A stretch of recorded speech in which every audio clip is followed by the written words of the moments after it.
Jim, your first Boxing Day as manager, and what a result to go with it. Yeah, it was good. What a feeling coming off at the end of the game. 3 points, we fully deserved it. I thought from the first minute we were really, really good. We were very unfortunate to win 1-0 down at half time, but I asked the boys to keep doing what they were doing, and we knew we would create chances, but we needed to be clinical, and they done that second half. Subs had come on. I asked them all before the game.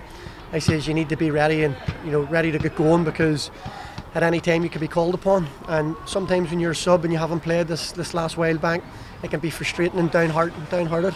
But I asked them, when you come on, you have to give me something to think about. Come on and do a job and do what we ask you to do, and I thought the substitutes did that today. Noah obviously coming up with 2 goals. Rooster played a big part of the second one, and David Taylor played a big part of the third one. Shane McCauley at 17, making his home debut against Coleraine Boxing Day. He followed that up obviously from Cliftonville on Saturday to finish the game with 2 17-year-olds on the pitch. Noah, a 19-year-old, Dylan, Fraser, still 20, 21. The group we have are so young and so inexperienced, but my God, they can play. And I'm so pleased for the players, the amount of effort that they've put in, the amount of flack that they've took because of how results have went. And they deserve that. The fans deserve it.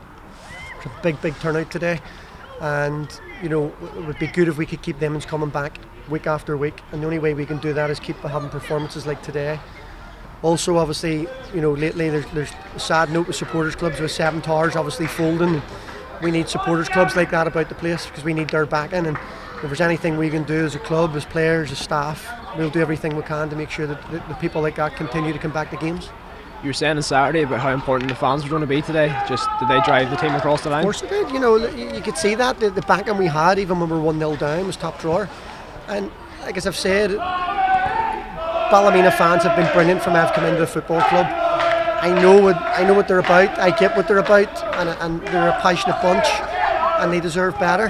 They really do. And I'm hoping that I'll be able to do that.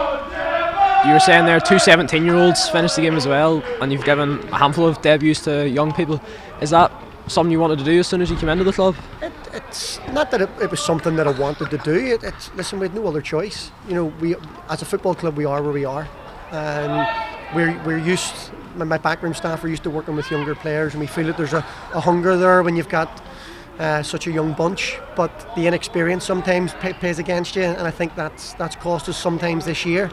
But at the same time, they've been brilliant, and we've spoke to the youth team, we've spoke to the reserves, and we will give young boys a chance. It's up to them to prove when they get the chance that they're worthy of it. And I thought with the guys that we've had playing week in, week out, and being in and around the squad week in, week out, they've all deserved it, but they've backed it up with performances. Is this the sort of result you can see helping the team for the rest of the season, sort of pushing us on? It has to. If you can't take confidence from beating Coleraine 3-1 on Boxing Day, you'll never get confidence from anything. But again, I don't want to be standing here next week. It was the last time we beat Coleraine 3-1, we dwindled with results, and it's important now that we kick on.